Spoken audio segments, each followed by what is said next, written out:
Ponto de ancoragem. Ponto de ancoragem. Pode passar a corda direto.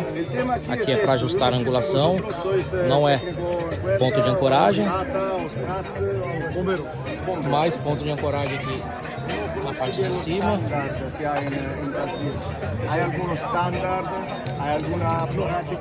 Também tem pontos de ancoragem que é possível remover e ajustar. Então aqui é removível. Eu trabalho muito com cuerda. Este curso trata de lo que son la fuerza resultante.